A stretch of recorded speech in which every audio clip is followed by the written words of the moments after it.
वेदांत से संबंधित अष्टावक्र संहिता पुस्तक में आत्मज्ञानी अष्टावक्र एवं राजा जनक के संवाद हैं। मैं वेदांत की जड़ों को पोषित करने वाली पौराणिक पुस्तक अष्टावक्र संहिता को लेकर यहाँ उपस्थित हूँ।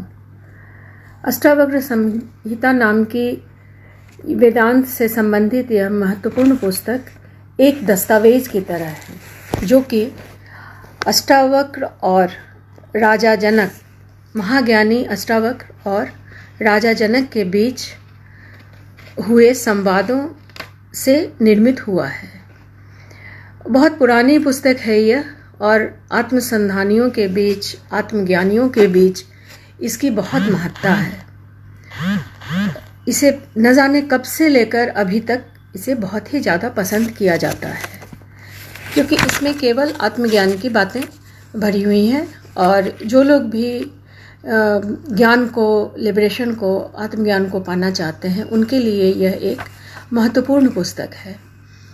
इस पुस्तक में 20 अध्याय हैं और अनेकानेक श्लोक, लेकिन सभी अध्याय के सभी श्लोक सिर्फ और सिर्फ आत्मज्ञान से संबंधित हैं। इस कारण इसकी अद्भुत ख्याति है। प्रथम अध्याय की शुरुआत होती है जनक के द्वारा पूछे गए प्रश्न से। कथम ज्ञानम वाप्नोति, कथम मुक्तिर्भविष्यति।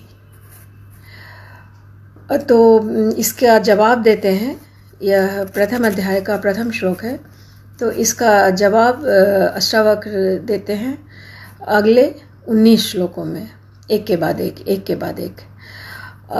अष्टावक्र कहते हैं दूसरे ही श्लोक में वो एक तरह से ज्ञानियों के आचार का निचोड़ बता देते हैं। यदि मुक्ति मिच्छसी चेतात विषयान विषय त्वज, क्षमा अर्जव तोष सत्यम पीयूष बद भजे। तो इस प्रथम अध्याय में पहले श्लोक को छोड़कर बाकी श्लोकों में अष्टावक्र जी ने सूक्ष्म साधना को विभिन्न भांति से बहुत ही कौशल पूर्वक परोक्ष रूप से बताया है। और अंतिम श्लोक में, 20वें श्लोक में पहली बार ब्रह्म के नाम के अनुगूंज आती है। ब्रह्म का नाम वहाँ पहली बार हमारे सामने आता है। तो मैं प्रथम अध्याय के श्लोकों को अब पढ़ती हूँ। जनक पूछते हैं, कथम ज्ञानम वाप्नोति, कथम मुक्तिर्भविष्यति, वैराग्यम च कथम प्राप्त में तद ब्रूहि मम प्रभो। इसके जवाब में अष्टावक्र जी, ज्ञानी महाज्ञानी अष्टावक्र बताते हैं, मुक्तिमिच्छसि चेतात विषयान विषवत त्यजा, क्षमा अर्जव तोष सत्यम पीयूष बद भजा। न पृथ्वी न जलम न अग्नि वायुर्द्योर वा भवान, येषां साक्षिन् मात्मानं चिद्रूपं विद्धि मुक्तये। यदि देहं पृथीकृत्य चितिविश्राम्य तिष्ठसि, अधुनैव सुखी शांतो बन्धमुक्तो भविष्यसि। न त्वं विप्रादिको वर्णो नाश्रमी नाक्षगोचर, असंगोऽसि निराकारो विश्वसाक्षी सुखी भव। धर्माधर्मो सुखम दुखम मानसानि न ते विभो, न कर्तासि न भोक्तासि मुक्तेवासि सर्वदा। एको द्रष्टासि सर्वस्य मुक्तप्रायोऽसि सर्वदा, अयमेव हि ते बन्धो दृष्टारं पश्यसि तरम्। अहं कर्त्यात्यहं मान महाकृष्णा हि दंशिता, नाहं कर्तेति विश्वासा मित्रं पित्वा सुखी भव। एको विशुद्ध बोधोऽहमिति निश्चय वहनिना, प्रज्वाल ज्ञान गहना वीत शोक सुखी भव। यत्र विश्वविद भाति कल्पितं रज्जु सर्पवत, आनंद परमानंदम च बोध अस्त्वं सुखम चर। मुक्ताभिमानी मुक्तो हि बद्धो बद्धाभिमान्यपि, किवदन्ति सत्यं या मति सा गति भवेत्। आत्मा साक्षी विभु पूर्ण एको मुक्ताश्चि इंद्रिय असंगो अस्पष्ट शांतो भ्रमात् संसारवानिव कूटस्थं बोधं द्वैतमात्मानं परिभावयम् अभासोऽहं भ्रमं मुक्त्वा भावं बाह्यमथान्तरम् देहाभिमानपाशेन चिरं बद्धोऽसि पुत्रक बोधोऽहं ज्ञानखड्डेन तन्निकृत्य सुखी भव निसंगो निष्क्रियो असि त्वं स्वप्रकाशो निरंजन अयमे विहिते बंध समाधिमनो तिष्ठसि त्वया व्याप्तमिदं विश्वं त्वयि प्रोतं यथार्थतः शुद्ध बुद्ध स्वरूपस्त्वं मागमः शुद्ध चित्तताम् निरपेक्षो निर्विकारो निर्भरः शीतलाशय अगाध बुद्धिर्क्षुब्धो भव चिन्मात्र वासना निरपेक्षो निर्विकारो निर्भर शीतलाशय अगाध बुद्धिर्क्षुब्धो भव चिन्मात्र वासना साकारमनृतं विद्धि निराकारं तु निश्चलम् एतत्तोपदेशेन न पुनर्संभव यथैवादर्श मध्यस्थे रूपेन्तः परितस्तु स तथैवा अस्मिन् शरीरन्ते परितः परमेश्वरः एकं सर्वगतं व्योमं बहिरन्तर्यथा घटे नित्यं निरन्तरं ब्रह्म सर्वभूतगणे तथा। अष्टावक्र जी इस श्लोक में कहते हैं कि जिस प्रकार एक ही आकाश संसार में बाहर भीतर घट आदि पदार्थों के बीच बटा हुआ दिखता है, उसी प्रकार एक ही ब्रह्म सभी जीवों में, सभी प्राणियों में, पंचभूतों में अलग अलग बटा हुआ दिखता है, नित्यम निरंतरम। अष्टावक्र संहिता के द्वितीय अध्याय की ओर अभी हम लोग उन्मुख हैं। इस अध्याय में राजा जनक अपने आत्मानुभूति के भावों को, उसके आनंद को तरह तरह से अनेक श्लोकों में बताते हैं। कभी अहो निरंजन शांतो बोधो अहम कहकर, तो कभी अहो अहम नमो मह्यम कहकर। इस अध्याय में कुल 25 श्लोक हैं और सभी श्लोकों में राजा जनक अपने आत्मबोध के आनंद को बताते हैं। तो इस अध्याय के श्लोकों को अब मैं पढ़ती हूँ। प्रथम श्लोक है अहो निरंजन शांतो बोधो अहम प्रकृते पर एतावन्तमहं कालं मोहिनय विडम्बितः यथा प्रकाश यमेको देहमेनं तथा जगत अतो मम जगत् सर्व अथवा न च किंचन सशरीरमहो विश्वं परित्यज्य मयाधुना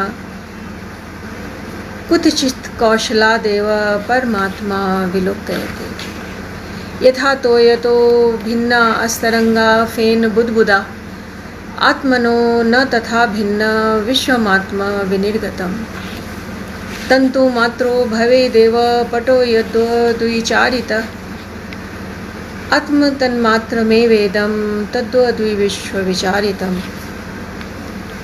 यथैवक्षुरसे क्लिप्ता तेन व्याप्तैव शर्करा तथा विश्वं मयि क्लिप्तं मया व्याप्तं निरन्तरम् आत्मा ज्ञानात् जगद्भाति आत्मा ज्ञानान्न भासते रज्ज्वज्ञानादहिर्भाति तज्ज्ञानाद् भासते न हि प्रकाशो में निजं रूपं नातिरिक्तो अस्म्यहं ततः यदा प्रकाशते विश्वं तदा हम भास एव हि अहो विकल्पितं विश्वं ज्ञानान्मयि भासते रूप्यं शुक्तो फणिरज्जो वारिसूर्यकरे यथा मत्तो विनिर्गतं विश्वं मय एव लयमेष्यति मृदि कुंभो जले वीची कनके कटकं यथा अहो अहं नमो मह्यं विनाशो यस्य नास्ति मे ब्रह्मादि अस्तं पर्यन्तं जगन्नाशे अपि तिष्ठतः अहो अहम नमो मह्य मे को अहम देहवान अपि क्वचिन्न गंता ना गंता व्याप्य विश्वम अवस्थितः। अहो अहम नमो मह्यम दक्षो नास्ति मत्सम असंग अस्पृश्य शरीरेण येन विश्वम चिरम धृतम्। अहो अहम नमो मह्यम यस्य मे नास्ति किंचन अथवा यस्य मे सर्वं यद्वांग मनस गोचरम ज्ञानम ज्ञेयम तथा ज्ञाता तृतीयं नास्ति वास्तवम। ज्ञानम ज्ञेयम तथा ज्ञाता तृतीयं नास्ति वास्तवम। अज्ञानद भाति यत्रेदं सोह अस्मि निरंजनम। द्वैतमूल महो दुखम नन्यत अस्यास्ति भेषजम दृश्यमेतन्मृषा सर्वम् एकोऽहं चिदसोमलः। बोधमात्रों ज्ञानादुपाधि कल्पितो मया एवं विमृश्यतो नित्यं निर्विकल्पे स्थितिर्मम। न मे बंधो अस्ति मोक्षो वा भ्रांति शांता निराश्रय। अहो मयि स्थितं विश्वं वस्तुतो न मयि स्थितं। सशरीरमिदं विश्वं न किंचिदिति निश्चितं। शुद्ध चिन्मात्र आत्मा च तत्कस्मि कल्पनाधुना। शरीरं स्वर्ग नरको बंध मोक्षो भयं तथा। कल्पना मात्र मे वै तत्किं मे कार्य चिदात्मनः। अहो जनसमूहे अपि न द्वैतं पश्यतो मम। अरण्यमेव संवृतं क्व रतिं करवाण्यहम्। नाहं देहो न मे देहो नाहं जीवो हि चितम्। अयमेव हि मे बन्धः आसीद्या जीविते अस्पृहः। अहो भुवन कल्लोलैर्विचिरैर्दार्क समुस्थितं मयन्तमहम्बोधो चित्तवाते समुद्यते। मयन्तमहम्बोधो चित्तवाते प्रशम्यति। अभाग्या जीव वणिजो जगत्पोतो विनश्वर। मयन्तमहम्बोधो आश्चर्यं जीव वीचयः उद्यन्ति घन्ति खेलन्ति प्रविशन्ति स्वभावतः।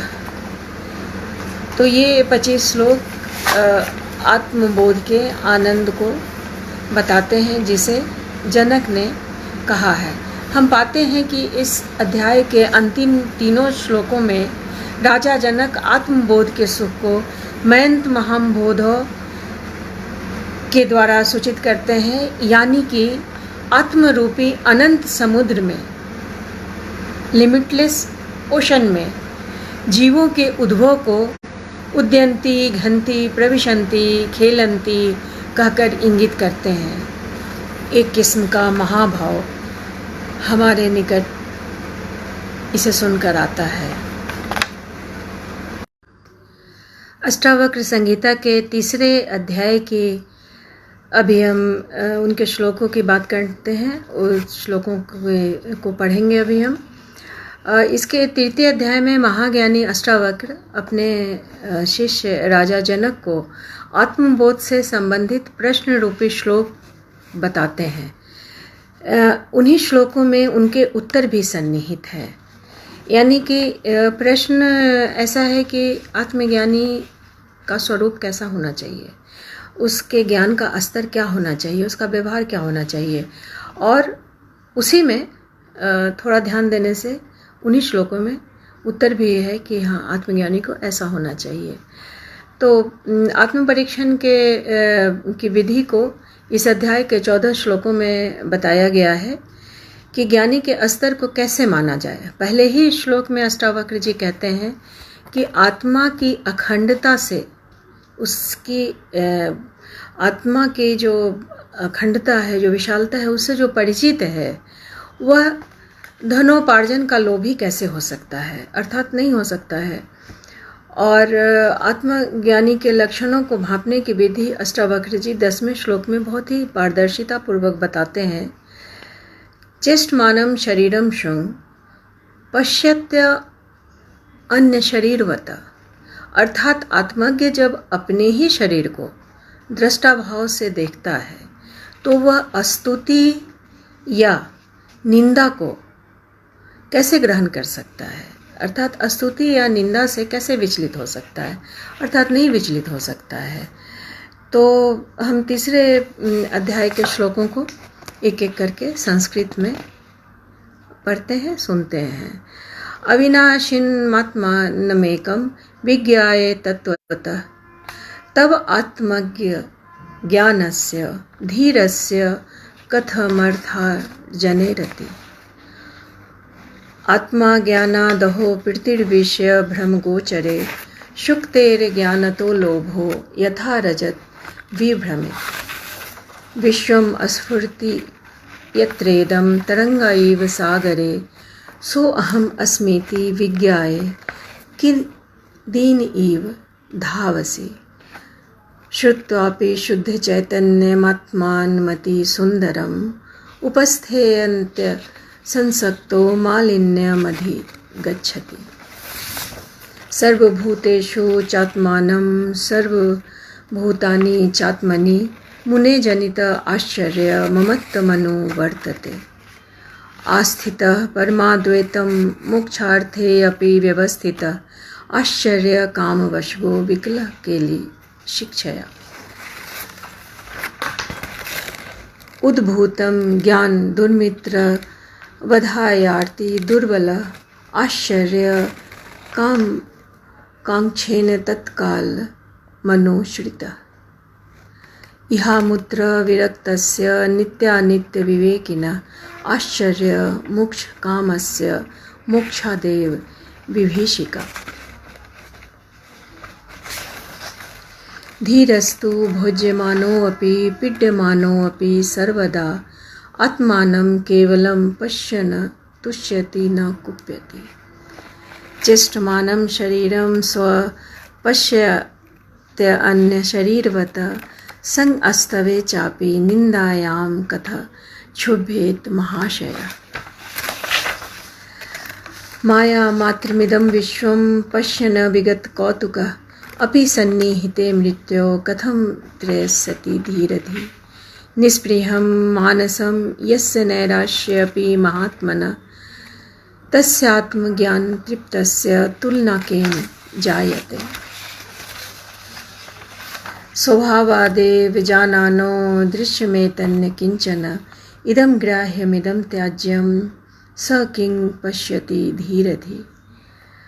अन्त अस्त्यक्तकाशाय निर्द्वन्द्वस्य निराशिष यदृक्षयो गतो भोगो न दुखाय न तुष्टे।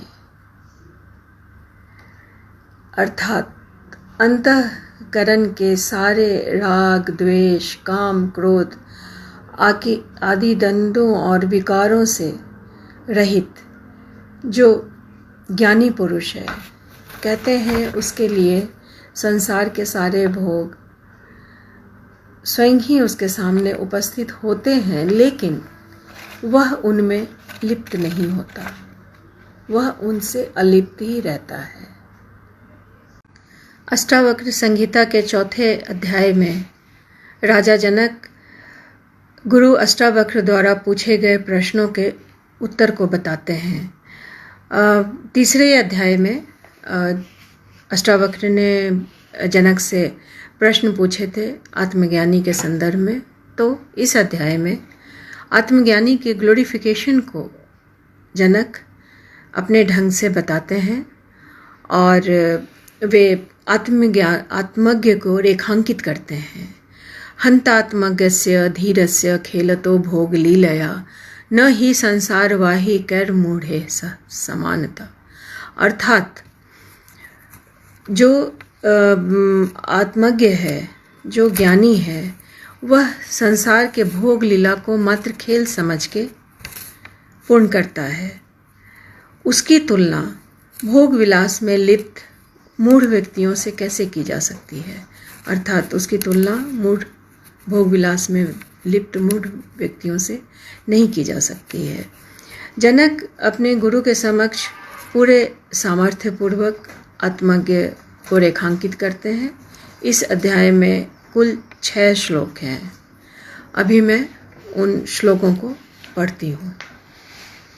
हन्तात्मज्ञस्य धीरस्य खेलतो भोग लीलया न ही संसार वाही कैर्मूढ़े सह समानता यत् पदम प्रेप्सवो दीनः शक्राद्या सर्वदेवता अहो तत्र स्थितो योगी न हर्ष मुपगच्छति। तजज्ञस्य पुण्यपापाभ्याम अस्पर्शो न जायते न ह्याकाश धूमे निदृश्यमानापि संगति।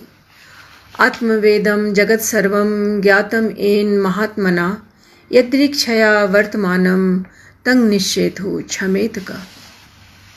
आब्रह्म अस्तंभ पर्यन्ते भूतग्रामे चतुर्विधे विज्ञस्यैव हि सामर्थ्यमीक्षा हि विवर्जते। आत्मा ज्ञानं द्वयं कच्चिज्जानाति जगदीश्वरं यद्वेति तत्स कुरुते न भयं तस्य कुत्रचित्।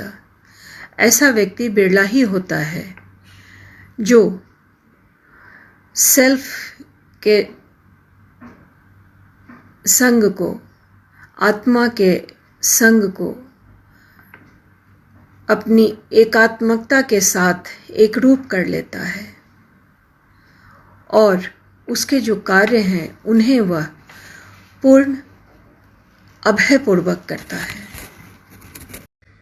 अष्टावक्र संहिता के 5वें और 6ठे दोनों अध्याय में 4-4 श्लोक हैं।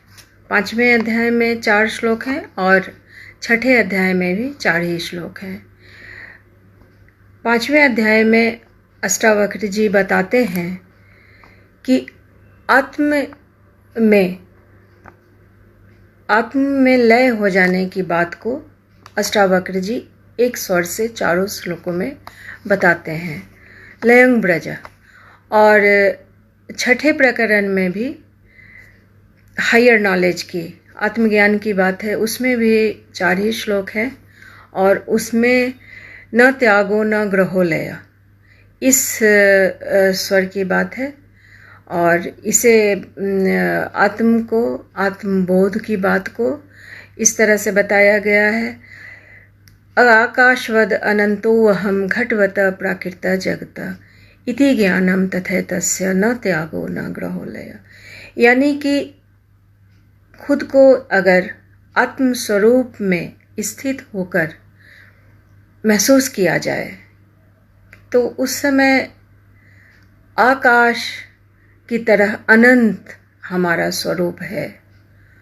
तो वहाँ उस स्थिति में पहुंचकर क्या ग्रहण करना और क्या लय करना, दोनों ही जैसे कि दोनों ही नहीं किया जा सकता, वहाँ सिर्फ आदमी तत्वदर्शी होकर ही रह सकता है। तो मैं पढ़ती हूँ 5वां प्रकरण, उसके श्लोकों को मैं पढ़ती हूँ। न ते संगो अस्ति के नापि किन शुद्ध अस्त्यक्तुमिच्छसि संघात विलयं कुर्वन्ने वमेव लयं ब्रज। उदेति भवतो विश्वं वारिधेरीव बुद्बुद इति ज्ञात वैकमात्मानम् एव मेव लयं ब्रज।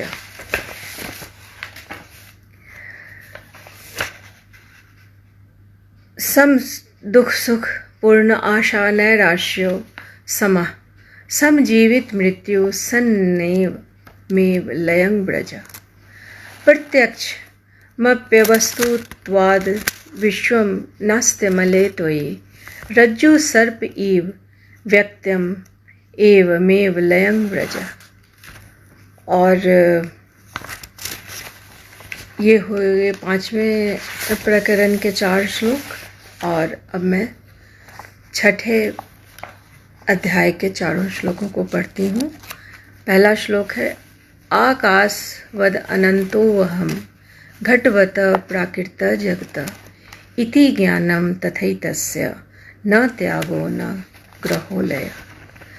महादधीरिवाहं सप्रपंचो विचि सन्निभ इति ज्ञानं तथैतस्य न त्यागो न ग्रहो लय।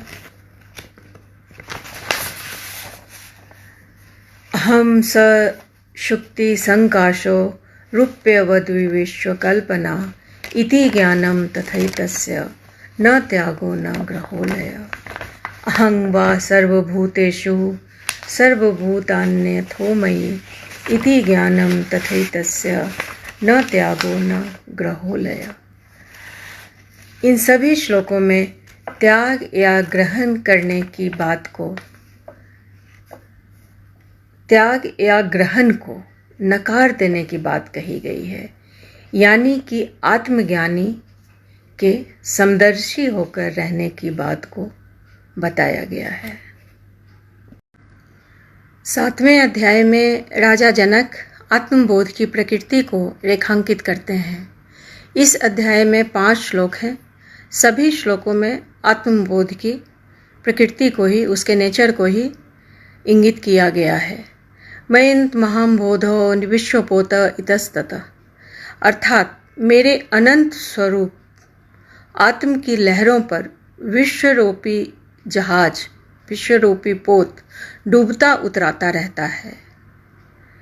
लेकिन लहरों के उतार चढ़ाव पर उस जहाज के कारण कोई भी असर नहीं पड़ सकता, और वही जो लहर है, जो विश्वरूप है, वही आत्म है। 7वें प्रकरण के श्लोक पढ़ती हूँ। मैंत महाम्बोधो विश्वपोत इतस्ततः भ्रमति स्वांत वातेन न ममा अस्त्य सहिष्णुता। मैंत महाम्बोधो जगद्वीची स्वभावतः उदेतु वास्त मायातु न मे विर्धिर न क्षति। मैंत महाम्बोधो विश्वम नाम विकल्पना अतिशांतो निराकार एतदेवाः मा स्थितः। नात्मा भावेषु नो भाव अस्तत्रानन्ते निरंजने इत्यसक्तो वस्पृहः शांत एत देवा मा स्थितः। अहो चिन्मात्रमेवा मिन्द्रिये जालोपमं जगत अतो मम कथम कुत्र हेयोपादेय कल्पना। अंतिम श्लोक, हेयोपादेय कल्पना। इस अंतिम श्लोक में राजा जनक आत्मबोध की प्रवृत्ति को, उसके अनुभूति को इस तरह बताते हैं। अहो चिन्मात्र मेवाहम इंद्रिये जालोपम। तो उसका अर्थ है कि मैं तो शुद्ध चैतन्य हूँ। आत्म, मैं मतलब यहाँ आत्म तो शुद्ध चैतन्य है, मैं वही आत्मस्वरूप हूँ। और संसार मानो मैजिक शो है, यानी कि है ही नहीं। अतः मेरे अंदर हेयोपादेय कल्पना उपस्थित नहीं हो सकती, उपस्थित नहीं है, यानी कि नाइदर एक्सेप्टेंस नो रिजेक्शन। 8वें प्रकरण में अष्टावक्र संहिता के 8वें प्रकरण में अष्टावक्र जी बंधन और मुक्ति दोनों को एक साथ परिभाषित करते हैं कि किसे बॉन्डेज कहते हैं और किसे फ्रीडम यानी कि मुक्ति, लिबरेशन। इस अध्याय में 4 श्लोक हैं और काफ़ी वज़नदार हैं ये। पढ़ती हूँ। यदा बंधो तदा चित्तम किंचिद्वांचति शोचति किंचि मुंचति गृह्णाति किंचि धृष्यति कुप्यति। तदा मुक्तिर् यदा चित्तम न वांछति न शोचति न मुंचति न गृह्णाति न हृष्यति न कुप्यति। तदा बंधो यदा चित्तम सक्तम कास्वपि दृष्टिषु तदा मोक्षो यदा चित्तम सक्तम सर्व दृष्टिषु। यदा नाहं तदा मोक्षो यदा अहं बंधनं तदा मत्वेति हेलया किंचित मा गृहान विमुंचन्मा। इस अंतिम श्लोक में बंधन और मुक्ति को जिस तरह साइड बाय साइड रखा गया है वह बेहद महत्वपूर्ण है। यदा नाहम तदा मोक्षो, यानी कि जहाँ अहम नहीं है, आई उपस्थित नहीं है, वहाँ मोक्ष है। यदा अहम बंधनम तदा, जहाँ अहम है, जहाँ आई की उपस्थिति है, वही बंधन है। मत्वेति हेलया किंचित मा गृणान विमुंचन मा, जहाँ अहम है वहाँ बंधन है, और जहाँ आई यानी कि मैं अर्थात अहम अनुपस्थित है, वही स्थिति मोक्ष की स्थिति है, मुक्ति की स्थिति है। 9वें, 10वें और 11वें प्रकरण में अष्टावक्र जी, महाज्ञानी अष्टावक्र जी त्याग, वैराग्य और विजडम की बात को परिभाषित करते हैं और उसे रेखांकित भी करते हैं। वे कहते हैं कि कृताकृते च द्वंद्वानि कदा शांतानि कस्य वा, अर्थात कृत्य और अकृत्य को करने का द्वंद्व, मतलब कि क्या किया जाए, क्या नहीं किया जाए, क्या करने लायक है, क्या नहीं करने लायक है, इसका द्वंद्व कब किसके मन से गया है, यानी कि यह कभी भी शांत नहीं हुआ है और न कभी शांत होने वाला है, बशर्ते कि आत्मज्ञान न हो जाए। तो उसी की बात यहाँ अष्टावक्र जी करते हैं कि कैसे वैराग्य के द्वारा इसे शांत किया जा सकता है, इससे परे हटा जा सकता है, कैसे त्याग के द्वारा और कैसे विजडम के द्वारा। तो वे कहते हैं कि इस तथ्य को जानकर कि यानी यह द्वंद्व कभी भी मन से जाने वाला नहीं है, तो इसको जानकर संसार के प्रति वैराग्य भाव मन में रखकर, त्याग भाव मन में रखकर और त्याग परोव्रती होकर, विजडम से लैस होकर जीवन यापन करना चाहिए।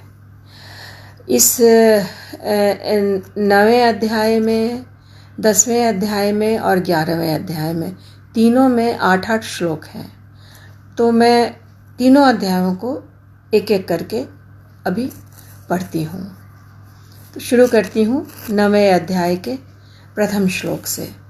कृताकृते च द्वंद्वानि कदा शांतानि कस्य वा, एवं ज्ञात्वे निर्वेदात् भव त्याग परोव्रती भव, कस्यापि तातं धन्यस्य लोकचेष्टावलोकनात् जीविते इच्छा बुभुक्षा च बुभुत्सो पशमं गतः, अनित्यं सर्वमेवेदं तापत्रय दूषितम् असारं निंदितं हेयमिति निश्चित्यं शाम्यति। ज्ञान नानामतं महर्षीणां साधूनां योगिनं तथा दृष्ट्वा निर्वेदमापन्ना को न शाम्यति मानवः, कोसौ कालो वयः किं वा यत्र द्वन्द्वानि नो नृणां तान्युपेक्ष यथा प्राप्तवर्ती सिद्धि मा वाप्नुयात्, कृत्वा मूर्ति परिज्ञान चैतन्यस्य न किं गुरु निर्वेद समतायुक्ता यस्ता रयति संसृते, पश्य भूत विकारास्त्वं भूतमात्रान् यथार्थतः तत्क्षणाद् बंध निर्मुक्तः स्वरूपस्थो भविष्यसि, वासना एव संसार इति सर्वा विमुञ्चता तत्त्यागो वासना त्याग स्थितिरद्य यथा तथा, तत्त्यागो वासना त्याग। यह बहुत महत्वपूर्ण है। अब 10वां अध्याय पढ़ती हूँ। विहाय वैरिणं कामर्थं चानर्थ संकुलं धर्ममप्येतयोर्हेतुं सर्वत्रानादरं कुरु, स्वप्नेन्द्रजालवत् पश्य दीनानि त्रीणि पंच वा मित्रक्षेत्र धनागार दारादायादि संपदा, यत्र यत्र भवे तृष्णा संसार विद्धि तत्र वै प्रौढ़वैराग्यम आश्रित वीत तृष्णा सुखी भव, तृष्णा मात्रा को बंध अस्तन्नाशो मोक्ष उच्चयते, भवा संसक्ति मात्रेण प्राप्तिर्तुष्टिर्मुहुर्मुहुः त्वमेकश्चेतनः शुद्धो जडं विश्वं सत्तथा अविद्यापि न किंचित् सा का बुभुक्षा तथापि ते राज्यं सुता कल्त्राणि शरीराणि सुखानि च संसक्तस्यापि च नष्टानि तव जन्मनि जन्मनि संसक्तस्यापि नष्टानि तव जन्मनि जन्मनि अलमर्थेन कामेन सुकृतेनापि कर्मणा एभ्यः संसार कांतारे न विश्रांतं भुन्मनः कृतं न कति जन्मानि कायेन मनसा गिरा दुःखमाया सद्कर्म तद्यद्याप्यु परम्यताम्। यह 10वें अध्याय की समाप्ति हुई। अब मैं 11वां अध्याय पढ़ती हूँ।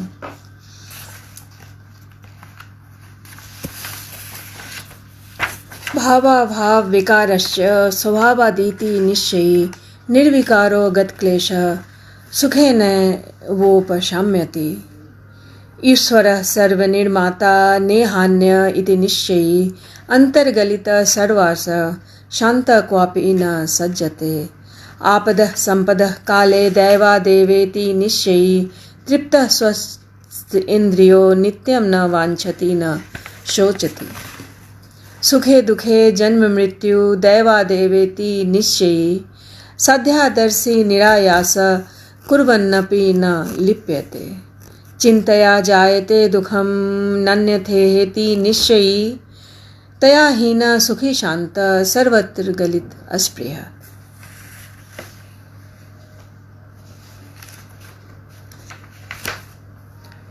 नाहं देहो न मे देहो बोधो अहमीति निश्चयी कैवल्यमिं संप्राप्तो न अस्मर्त्य कृतं कृतम् आब्रह्म अस्तंभ पर्यन्तम् अहमेवेति निश्चयी निर्विकल्प शुचि शांत प्राप्ता प्राप्त विनिर्वृत नाश्चर्यमिदं विश्वं न किंचिदिति निश्चयी निर्वासन अस्फूर्ति मात्रो न किंचिदिव शाम्यति। इन श्लोकों में वासनाओं को इच्छाओं को त्याग देने की बात है, संसारिकता से मुंह मोड़ लेने की बात है।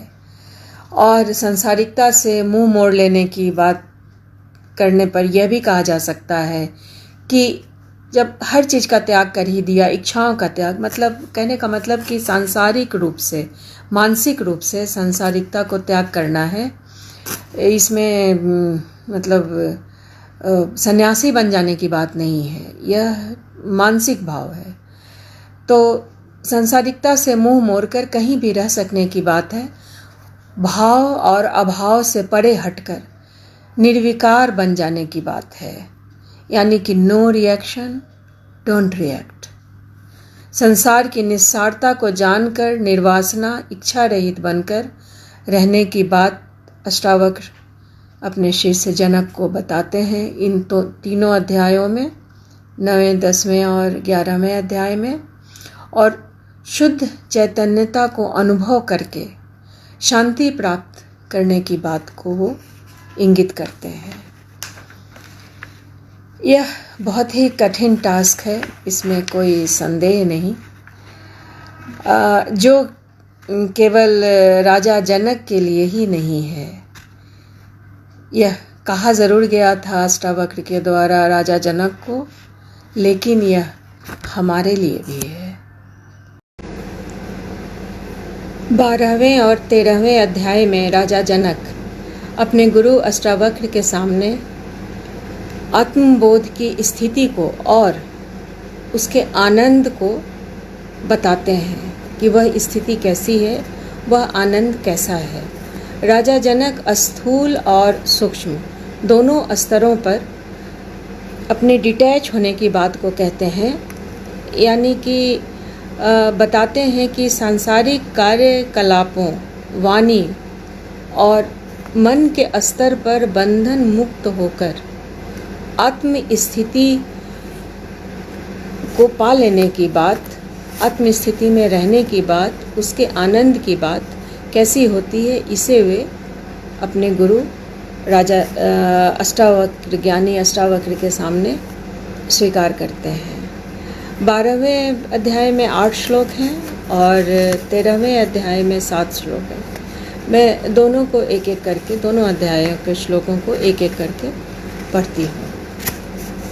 काया कृत्या सह पूर्वं ततो भग्वी अस्त्रासः अथ चिंता सह अस्त अस्मादमेवा नास्तिता प्रत्यभावेन शब्दादेर दृश्यत्वेन चात्मनः विक्षेपैकाग्र एवमेवाह मास्थिता समाध्यादासादि विक्षिप्तो व्यवहार समाधये एवं विलोक्य नियमम एवमेवाह मास्थिता हे उपादेय विरहा एवं हर्ष विषादयो अभावादद्य हे ब्रह्मनेव मेवाह मास्थिता आश्रमनाश्रमं ध्यानं चित्त स्वीकृत वर्जनं विकल्पं मम विक्षेतैरेवं मेवाह मास्थिता कर्मानुष्ठानं ज्ञानद्यथैवो परम अस्तथा बुद्ध्वा सम्यमिदं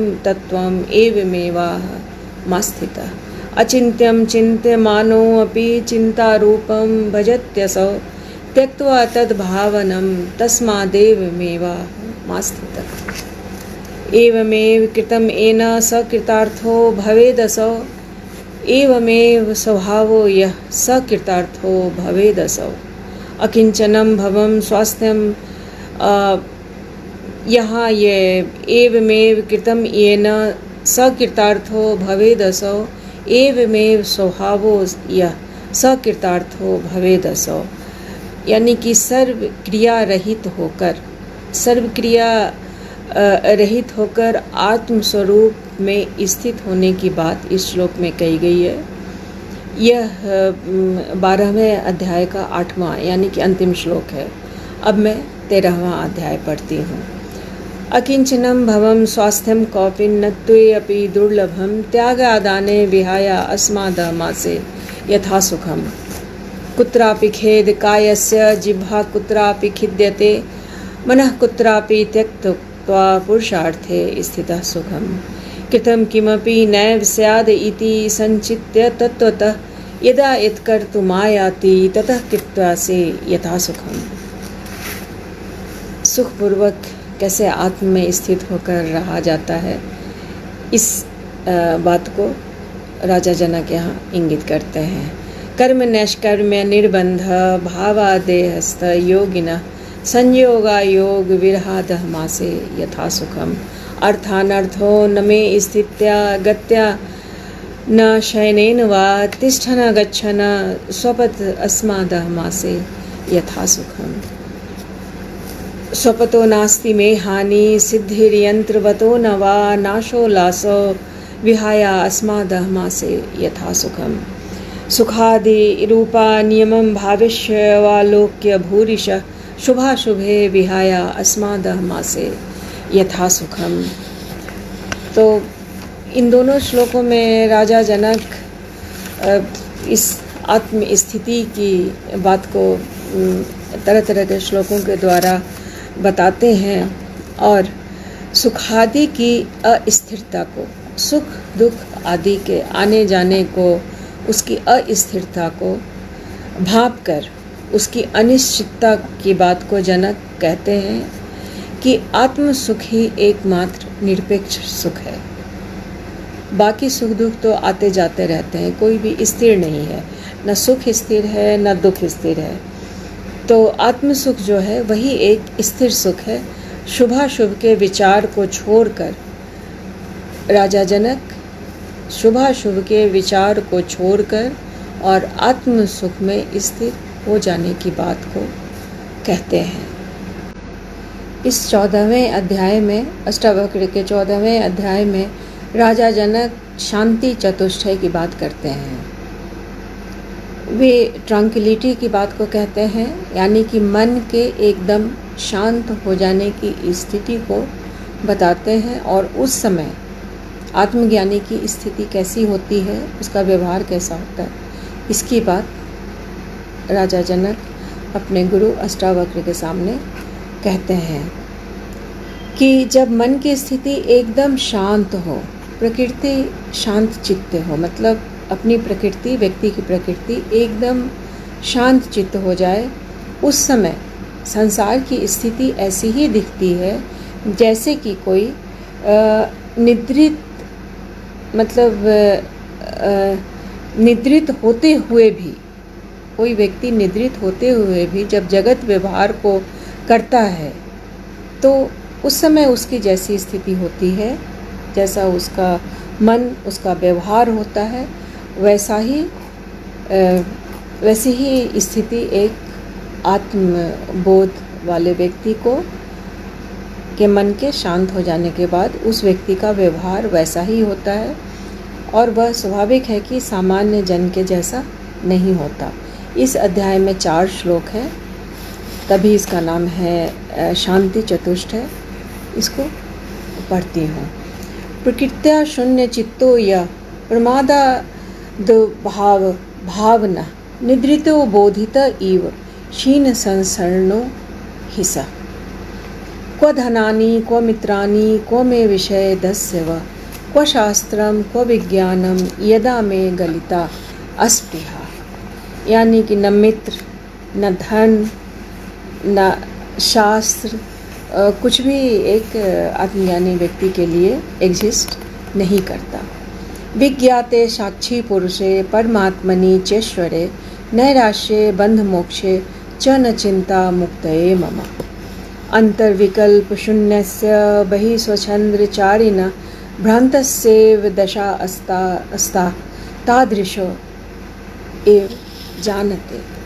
मतलब कि उसकी दशा वही जान सकता है जो कि उसी के जैसा हो, उसी के जैसा संसार को त्याग देने वाला हो। अंतर्विकल्प से शून्य हो जाने, यानी कि संकल्प विकल्प से ऊपर उठ जाने पर सामाजिक बंधनों से मुक्त होकर विचरने वाले ज्ञानी की अवस्था को वे ही ज्ञानी पुरुष जान सकते हैं जो स्वयं भी सभी द्वंद्वों को त्याग चुके हैं। इस तरह की स्थिति को, संकल्प विकल्प को त्याग करके और संसार में व्यवहार करने की स्थिति को साधारण लोग नहीं समझ सकते हैं। यानी कि ज्ञानी का व्यवहार कभी कभी विक्षिप्त जैसा भी हो सकता है, लेकिन इसे सामान्य जन को नहीं समझ में आ सकता है। लेकिन जो स्वयं मुक्त है, जो स्वयं संकल्प विकल्प से उठ गया है, हट गया है उसका मन, वह दूसरे मुक्त पुरुष के व्यवहार को समझ लेता है। 15वें अध्याय को हम आत्म के ज्ञान का प्रकरण भी कह सकते हैं।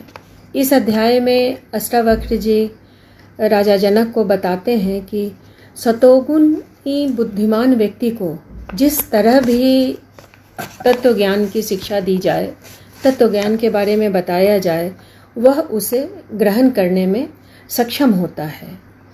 यानी कि उसके अंदर एक किस्म की सुग्राह्यता होती है। लेकिन इम्प्योर इंटेलेक्ट वाले व्यक्ति को यह ज्ञान ग्रहण नहीं हो पाता। वह पूरे जीवन भर केवल जिज्ञासा ही करने में बिता देता है, ग्रहण करने में वे असक्षम होते हैं। इस अध्याय में 20 श्लोक हैं।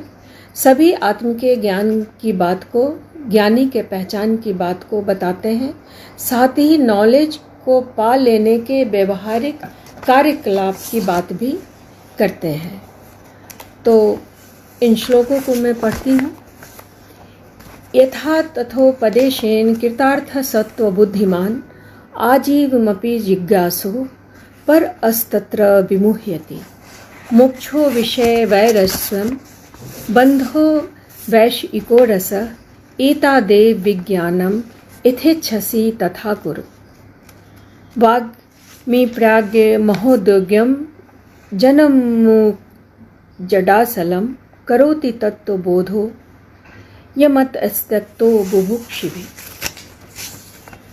न तुम देहो न मे देहो भोक्ता कर्ता न वा भवान चिद्रूपो असि सदा साक्षी निरपेक्षः सुखम चर रागदेशो मनोधर्मो न मनस्ते कदाचन निर्विकल्पो असि बोधात्मा निर्विकारः सुखं चर सर्वभूतेषु चात्मानं सर्वभूतानि चात्मनि विज्ञाय निरहंकारो निर्ममस्त्वं सुखी भव विश्वम् अस्फुर्ति इत्रेदं तरंगा इव सागरे तत्त्वमेव न संदेहश्चिन्मूर्ते विज्वरो भव श्रद्धस्वतात् श्रद्धस्व नात्रमोहं कुरुष्व भो ज्ञान स्वरूपो भगवानात्मा त्वं प्रकृते पर गुणे संवेष्टितो देह तिष्ठे याति च आत्मा न गंता नागंता किमे मनु शोचसि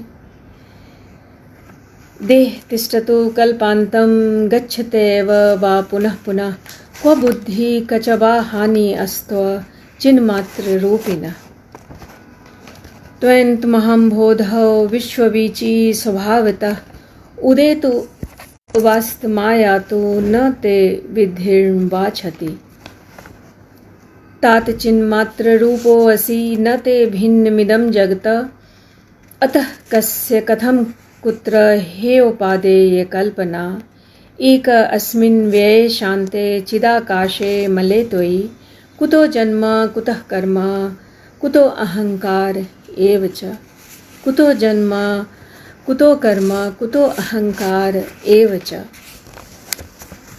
यत्तं पश्यसि यत्रैकस्तमेव प्रतिभाससे किं पृथक् भासते स्वर्णात् कटकाङ्गननूपुरम्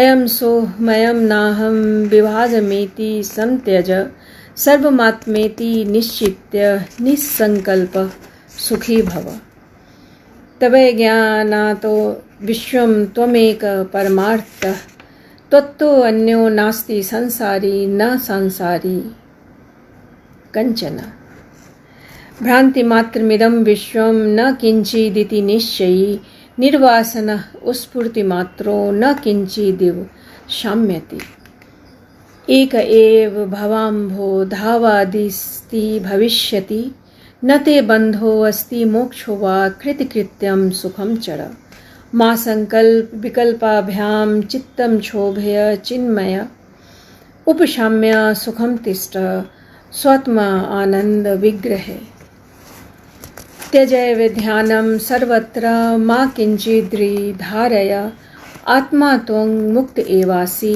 किं विमर्शय करिष्यसि। अष्टावक्र जी राजा जनक के प्रति मोक्षता के लिए सीधे रास्तों की बात करते हैं, उसे इंगित करते हैं कि द्वैत भाव को पूर्णतः त्याग दो, सारे द्वंद्वों को अपने मन से हटा दो और बस यही याद रखो कि तुम मुक्त हो, आत्मस्वरूप हो और इसे ही व्यवहार में भी लाओ।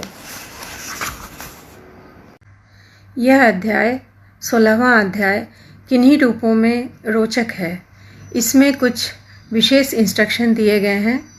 अष्टावक्र जी अपने शिष्य जनक को कहते हैं कि हे तात, तुम नाना शास्त्रों को चाहे तो पढ़ो या गुनो या उन्हें सुनते जाओ, लेकिन आत्म में स्थित होने के लिए, स्व को पाने के लिए तुम्हें सबों का विस्मरण करना होगा।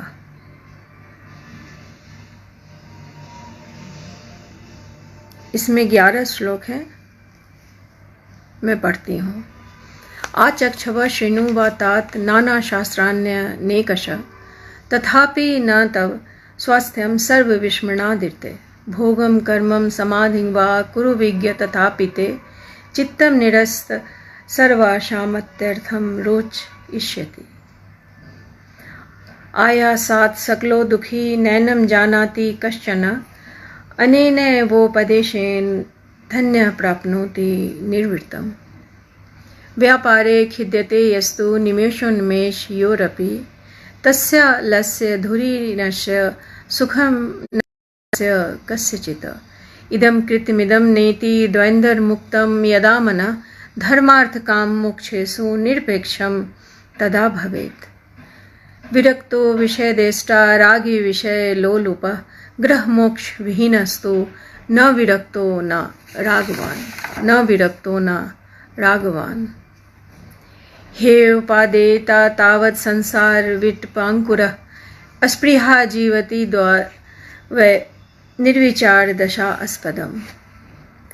प्रवृत्तो जायते रागो निवृत्तो द्वेष एव हि निर्द्वंदो बालवद धीमान एवमेव व्यवस्थितः। हातुमिच्छति संसार रागी दुख जिहासया वीतरागो हि निर्दुख अस्त अस्मिन्नपि न खिद्यति। यस्याभिमानो मोक्षे अपि देहे अपि ममता तथा। यस्याभिमानो मोक्षे अपि देहे अपि ममता तथा। न च ज्ञानी व न वा योगी केवलं दुख भागसौ। हरो यदुपदेष्टा ते हरि कमल जो अपि वा तथापि न तव स्वास्थ्यम सर्व विस्मृणादिते सर्व विस्मृणादिते।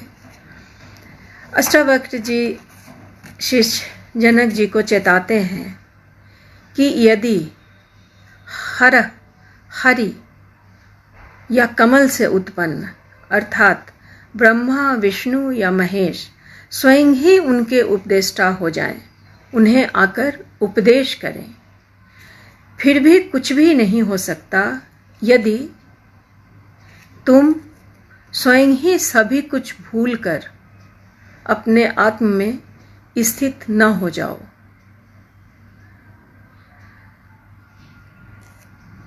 यह एक ऐसा उपदेश है जो बहुत ही कठिन है लेकिन एकदम खरा है। इस 17वें अध्याय में ज्ञानी अष्टावक्र जी राजा जनक को, अपने शिष्य को, सच्चे ज्ञानी की, ट्रू नोअर की पहचान को बताते हैं, उसके लक्षणों को बताते हैं कि जिसने ज्ञान फल को प्राप्त कर लिया है, जिसे आत्मज्ञान हो गया है, वह कहीं भी अकेले ही रहता है और इसके कारण थोड़ा भी खिन्नता नहीं महसूस करता है, क्योंकि वह पूरे जगत को, पूरे ब्रह्मांड को आत्म से ही भरा हुआ पाता है। वह स्वयं को ही महसूस करता है कि वही ब्रह्म है, वही आत्मा है और वह अकेले रहने में भी कभी खिन्नता नहीं महसूस करता है। इसमें इस अध्याय में 20 श्लोक हैं, पढ़ती हूँ। तेनम ज्ञान फलम प्राप्तम योगाभ्यास फलम तथा तृप्त स्वच्छेन्द्रियो नित्य एकाकी रमते तु यः न कदाचित् गत्य अस्मिन् तत्त्वज्ञो हन्त खिद्यति यत एकेन तेनेदं पूर्ण ब्रह्मांड मंडलम। न जातो विषया के अपि स्वारामं हर्षयन्त्यमि सल्लकी पल्लव प्रीतमिवे निम्ब पल्लवा। यस्तु भोगेषु मुक्तेषु न भवत्यधिवासितः अभुक्तेषु निराकांक्षी तादृशो भवदुर्लभः। मुमुक्षिरि संसारे मुमुक्षिरपि दृश्यते भोग मोक्ष निराकांक्षी विरलो ही महाशय। धर्म काम मोक्षेषु जीविते मरणे तथा कस्यापि उदार चित्तस्य हे उपादेयता नहीं।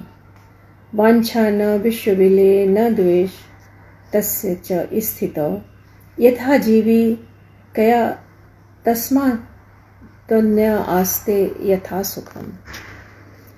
सुखे कृतार्थो नेन ज्ञानेन तेवं गलितधि कृति पश्यन शृण्वन अश्प्रेण जिघ्रन अश्न नास्ते यथा सुखम। शून्यादिष्टिर्वृथा चेष्टा विकलेन्द्रियाणि च न अस्पृहा न विरक्तिर्वा क्षीण संसार सागरे। न जागर्ति न निद्राति नोन्मीलति न मीलति अहो परदशा क्वापि वर्तते मुक्त चेतसे।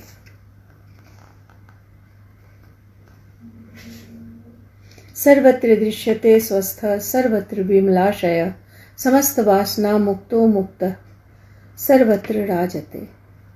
पश्यन शृण्वन अस्पृशन जिघ्रन शृण घृण वदन व्रजन हितानि हितैर्मुक्तो मुक्त एव महाशय।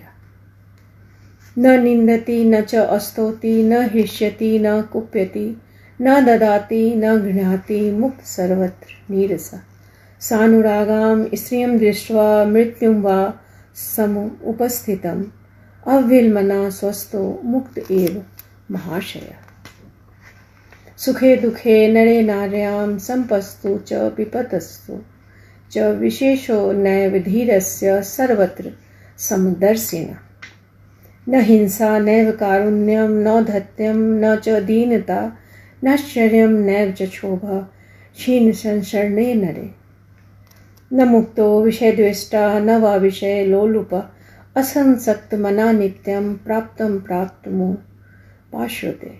समाधान समाधान हिताहित विकल्पिना शून्य चित्तो न जानाति कैवल्यमेव संस्थितः। निर्ममो निरहंकारो न किंचिदिति निश्चितः अंतर्गलित सर्वास कुर्वन्नपि करोति न। मन प्रकाश सम्मोह स्वप्न जाड्य विवर्जितः दशाम कामपि संप्राप्तो भवेद गलित मानसा। अष्टावक्र जी ज्ञानी की संपूर्ण पहचान को अपने शिष्य राजा जनक को बताते हैं कि जिसके मन की सारी इच्छाएं गलित हो गई हों, गल गई हों, खत्म हो गई हों, वह स्वप्रकाश से युक्त हो जाता है। वह स्वयं अपने प्रकाश से आत्मबोध में लीन हो जाता है। अष्टावक्र संहिता के 18वें अध्याय को शांति शतक भी कहते हैं क्योंकि इसमें 100 श्लोक हैं। इस अध्याय में अष्टावक्र जी कहते हैं कि जिसके मन में, जिस ज्ञानी के मन में, आत्मज्ञानी के मन में बोध का, आत्मबोध का उदय हो गया है, उस सुख स्वरूप तेजस विभूति को हम नमन करते हैं। आत्मबोध को अष्टावक्र जी इस अध्याय में अमृत धारा जैसे गिरते हुए झरने का नाम देते हैं। इस अध्याय में 100 श्लोक है, मैं पढ़ती हूँ। यस्य बोधोदये तावत् स्वप्न भवति भ्रमा तस्मै सुखैक रूपाय नमः शांताय तेजसे। अर्जयित्वा खिलानार्थ भोग नाप्नोति पुष्कलान् नहि सर्व परित्याग अंतरेण सुखी भवेत्। कर्तव्य दुख मार्तंड ज्वाला दग्धांतरात्मना प्रशम पीयूष धारा सामृते सुखम। भवो अयं भावना मात्रो न किंचित परमार्थ नास्त्य भाव स्वभावानां भावाभाव विभाविनाम्। न दूरं च संकोच लब्धमेवात्मनः पदं निर्विकल्पं निरायासं निर्विकारं निरंजनम्। व्यामोह मात्र विरतो स्वरूप दान मात्रतः वीत शोका विराजन्ते निरावरण दृष्टय। समस्त कल्पना मात्रमात्मा मुक्त सनातन इति विज्ञाय धीरो हि किमभ्यस्यति बालवतः। आत्मा ब्रह्मेति निश्चित्य भावाभावौ च कल्पितो निष्कामः किं विजानाति किं ब्रूते च करोति किम्। अयं सोऽहमयं नाहमीति क्षीणा विकल्पना सर्वमात्मेति निश्चित्य तूष्णीभूतस्य योगिनः। न विक्षेपो न चैकाग्र्यं नातिबोधो न मूढता न सुखं न च वा दुःखमुपशान्तस्य योगिनः।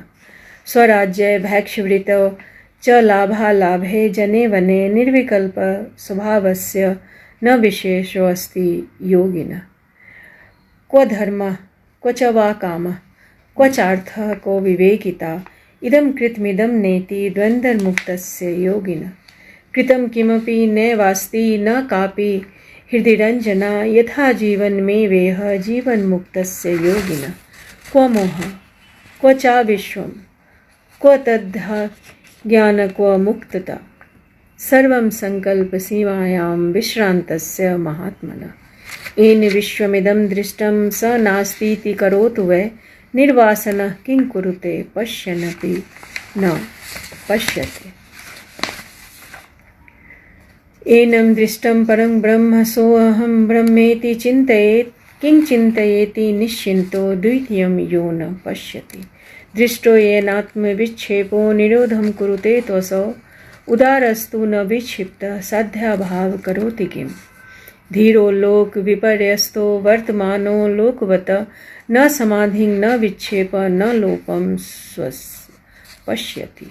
भावाभावविहीनो यस्तृप्तो निर्वासनो बुध भावाभावविहीनो यस्तृप्तो निर्वासनो बुध नैव किञ्चित् कृतं तेन लोकदृष्ट्या विकुर्वता। प्रवृत्तो वा निवृत्तो वा नैव धीरस्य दुर्ग्रहः यदा अर्थकर्तुमायाति तत्कृत्वा तिष्ठते सुखम्।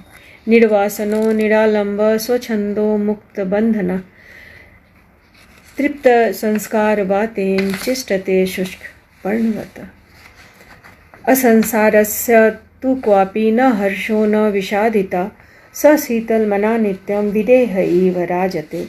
कुत्रापि न जिहासास्ति नाशो वापि न कुत्रचित् आत्मा रामस्य धीरस्य शीतला छतरात्मनः। प्रकृत्या शून्यचित्तस्य कुर्वतोस्य यदृक्षया प्राकृतस्यैव धीरस्य न मानो नावमानता। कृतं देहेन कर्मेदं न मया शुद्धरूपिणा इति चिन्तानुरोधि यः कुर्वन्नपि करोति न। अतद्वाद्वीप कुरुते न भवेदपि बालिशः जीवन्मुक्तः सुखी श्रीमान् संसृण्नपि न शोभते। नानाविचार सुशान्तो धीरो विश्रान्तिमागत न कल्पते न जाति न शृणोति न पश्यति। असमाधेर्विक्षेपान् न मुमुक्षन् चेतरः निश्चित्य कल्पितं पश्यन् ब्रह्मवास्ते महाशय। यस्यान्त स्यादहंकारो न करोति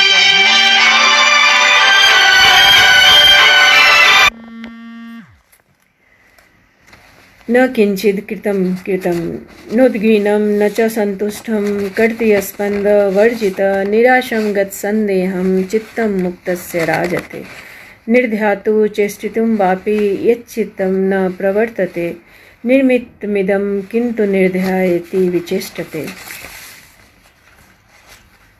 तत्त्वं यथार्थ मार्कण्य मंद प्राप्नोति मूढ़ताम् अथवा याति संकोचम मूढ़ कोऽपि मूढ़वत। एकाग्रता निरोधो वा मूढ़ैरभ्यस्यते भृशं धीराः कृत्यं न पश्यन्ति सुप्तवत् स्वपदे स्थिता।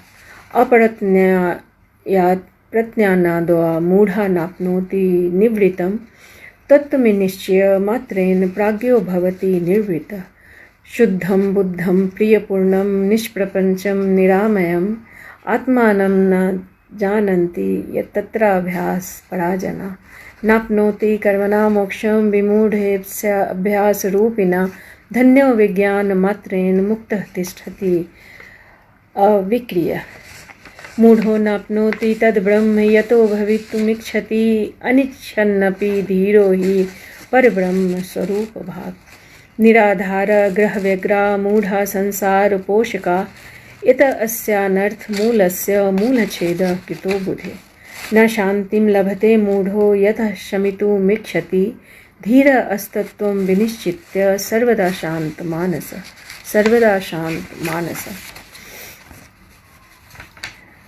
क्वात्मनो दर्शनं तस्य यद् दृष्टं वलम्बते धीरा अस्तं तं न पश्यन्ति पश्यन्यात्मानं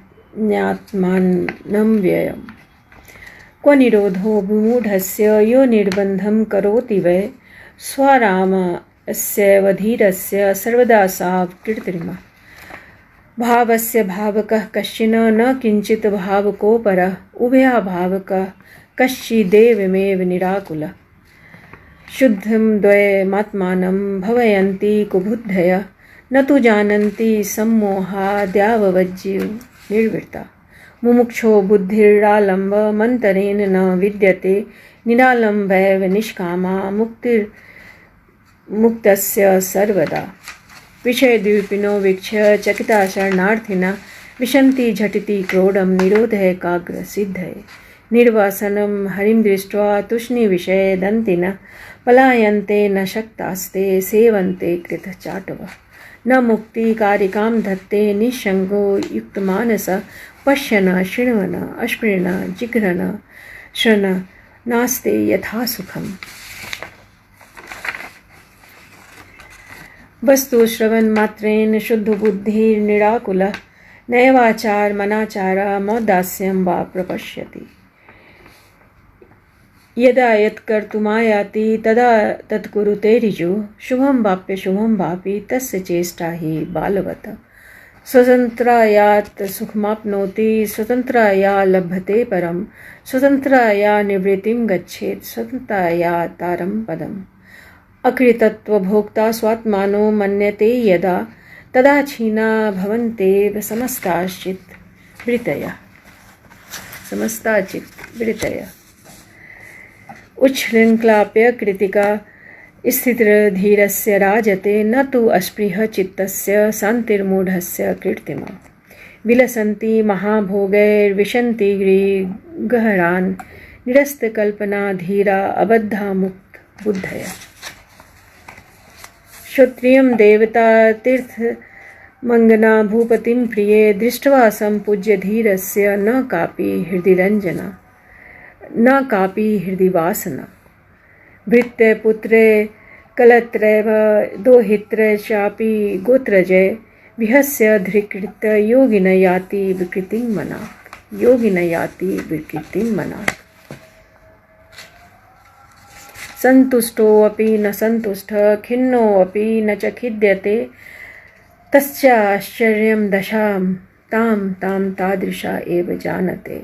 कर्तव्यतैव संसारो न तां पश्यन्ति सूर्यः शून्याकार निराकार निर्विकार निराभया।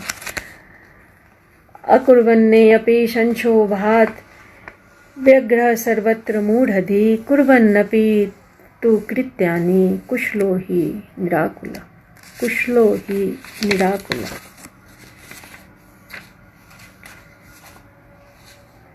सुखमास्ते सुखं सेते सुखमायाति याति च सुखं भुक्ति सुखं भक्ति व्यवहारे अपि शान्तधि। सुखमास्ते सुखं सेते सुखमायाति याति च सुखं भक्ति सुखं भुक्ते व्यवहारे अपि शान्तधि। स्वभावादस्य नैर्वार्तिलोकवद्व्यवहारिणः महाहृद इवाक्षोभ्यो गतक्लेशः सुशोभते। निवृत्तिरपि मूढस्य प्रवृत्तिरूप जायते प्रवृत्तिरपि धीरस्य निवृत्तिफलभागिनी। परिग्रहेषु वैराग्यं प्रायो मूढस्य दृश्यते देहे विगलिताशस्य क्व रागः क्व विरागता।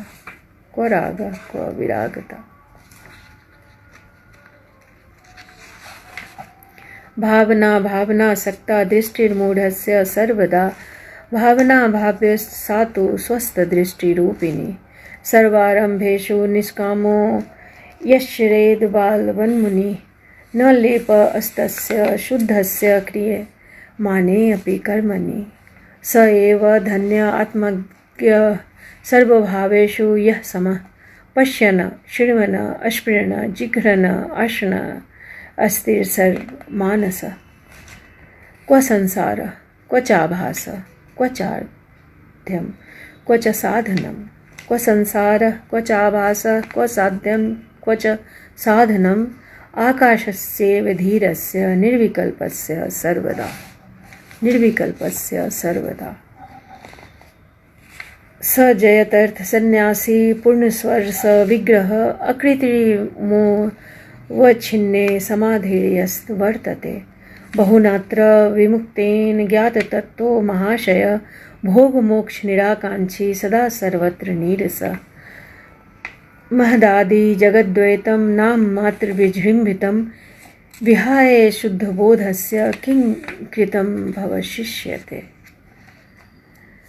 ब्रह्मभूतमिदं सर्वं किंचितास्तीति निश्चयी अलक्ष्य स्फुरन् शुद्धः स्वभावेनैव शाम्यति।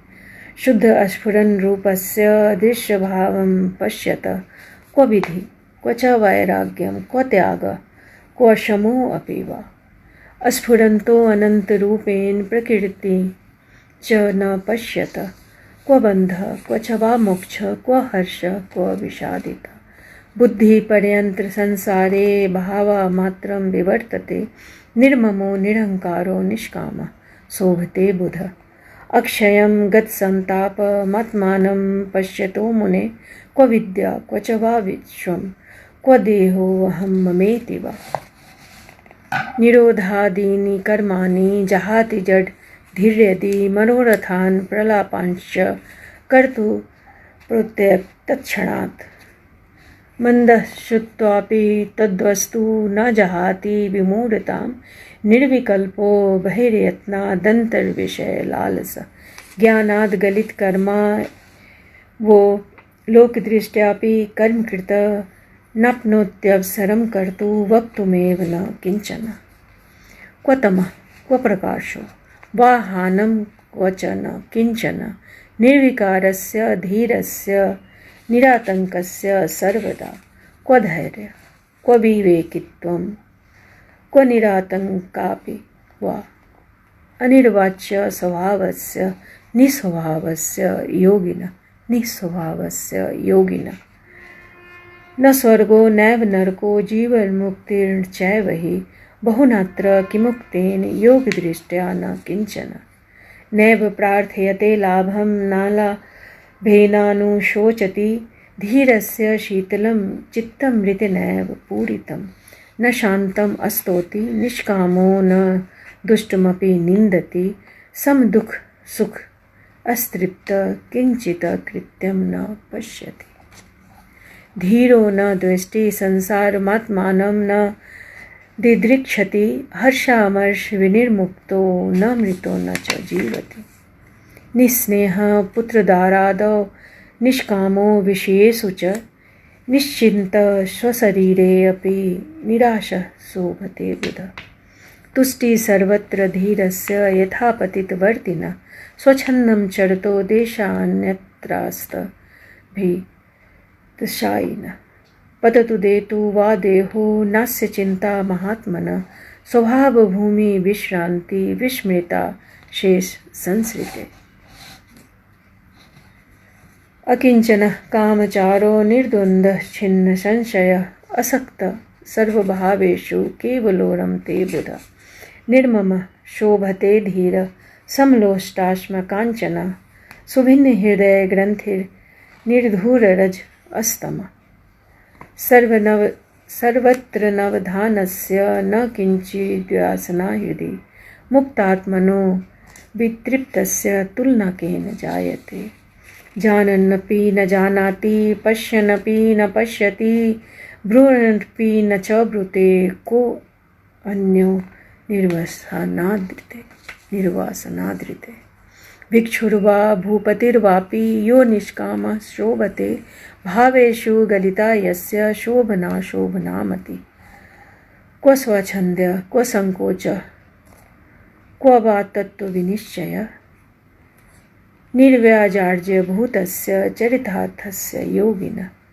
आत्मविश्रान्ति तृप्तेन निराशेन गतार्तिना अंतर अनुभूयेत तत्कथं कस्य कथ्यते। सुप्तो अपि न सुषुप्तो च स्वप्ने अपि शयितो न च जागरे अपि न जागर्ति धीर अस्तृप्तः पदे पदे। ज्ञसञ्चिन्तो अपि निश्चिन्तः सेन्द्रियो अपि निरिन्द्रियः सुबुद्धिरपि निर्बुद्धिः साहंकारो अहंकृति। न सुखी न च वा दुखी न विरक्तो न संगवान न मुमुक्षन् वा मुक्तो न किंचिन्न न किंचन। विक्षेपे अपि न विक्षिप्तः समाधौ न समाधिमान् जाड्डे अपि न जडो धन्य पाण्डिते अपि न पंडितः। मुक्तो यथा स्थितः स्वस्थः कृतकर्तव्य निर्वृतः समः सर्वत्र वैस्त्रियान् अस्मर्त्य कृतं कृतम्। न प्रियते बन्ध्यमानो निर्बन्ध्य न कुप्यति नैवो द्विजति मरणे जीवने नाभि निन्दति न धावति जनाकीर्णं नारण्यमुपशान्तति यथा तथा यत्र तत्र सम एवावतिष्ठते न धावति जनाकीर्णं न अरण्यमुपशान्तति यथा तथा यत्र तत्र सम एवावतिष्ठते। यह 18वें अध्याय का अंतिम श्लोक है। इसमें अष्टावक्र जी कहते हैं कि जिसके मन ने उपशांति प्राप्त कर ली है, जिसका मन शांत हो गया है, वह न तो लोगों की भीड़ से आकर्षित होता है और न ही जंगल की ओर भागना चाहता है। उसे भीड़ भी आकर्षित नहीं करती, वह उसे जंगल भी आकर्षित नहीं करता। वह यत्र तत्र सर्वत्र समभाव से उपस्थित रहा करता है। यत्र तत्र सम एवा वतिष्ठते। 19वें अध्याय में, अष्टावक्र संहिता के 19वें अध्याय में राजा जनक अपने गुरु श्री अष्टावक्र जी को अपने आत्मबोध की स्थिति के बारे में बताते हैं कि हृदय तल से उठे हुए सत्य एवं ज्ञान की कौंध के द्वारा उनके अंदर स्थित अज्ञानता का मानो शल्योद्धार हो गया है, यानी कि अज्ञानता मिट गई है, उन्हें आत्मबोध हो गया है। और उस स्थिति को वो इस अध्याय में 8 श्लोकों के द्वारा बताते हैं, शेयर करते हैं। पढ़ती हूँ। तत्व विज्ञान सदंश मादाये हृदयोदरात् नानाविध परामर्श शल्योद्धार कृतिमया। पहले इस बात को एक्सेप्ट करते हैं कि उनके हृदय से अज्ञानता हट गई है, अज्ञानता का शल्योद्धार हो गया है। क्व धर्म क्व च वा काम क्व चार्थ क्व विवेकिता क्व द्वैतम क्व च वा द्वैतम स्वमदिति स्थितस्य में क्व भूतम क्व भविष्यदा वर्तमानपि क्व वा क्व देश क्व च वा नित्यम सो महिमन्नि स्थितस्य में क्व चात्मा क्व च वनात्मा क्व शुभम क्वाशुभम तथा क्व चिंता क्व च वा चिंता स्वमहिमन्नि स्थितस्य में क्व स्वप्न क्व सुसुप्तिर्वा क्व च जागरन् तथा क्व तुरीयं भयं वापि स्वमहिमन्नि स्थितस्य में क्व दूरं क्व समीपं वा बाह्यं काभ्यन्तरं क्व वा क्व अस्थूलं क्व च वा सूक्ष्मं स्वमहिमन्नि स्थितस्य में क्व मृत्युर्जीवितं वा क्व लोकः कस्य च लौकिकं क्व लयः क्व समाधिर्वा स्वमहिमन्नि स्थितस्य में अहं त्रिवर्ग कथया योगस्य कथयाप्यलम् अलम विज्ञान कथया विश्रांतस्य ममात्मनि। आत्मबोध का अनुभव कर लेने के बाद जनक जी कहते हैं कि त्रिवर्ग कथा बेज़रूरत है, योग भी नहीं, विजडम भी नहीं।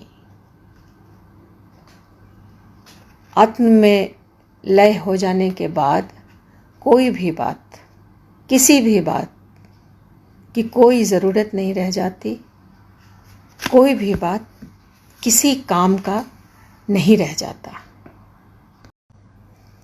अष्टावक्र संहिता के अंतिम अध्याय यानी कि 20वें अध्याय में राजा जनक अपने गुरु अष्टावक्र जी को अपनी सर्वोच्च ज्ञान की स्थिति को बताते हैं, जीवन मुक्तता की स्थिति को वे बताते हैं कि उन निरंजन स्वरूप के लिए न तो एलिमेंट्स है, न देह है, न ही शून्य है, या नैराश्य भी नहीं है। इंद्रिय या मन भी कहाँ है, यानी कि कुछ भी नहीं है, सिर्फ आत्मबोध है, आत्म सुख है।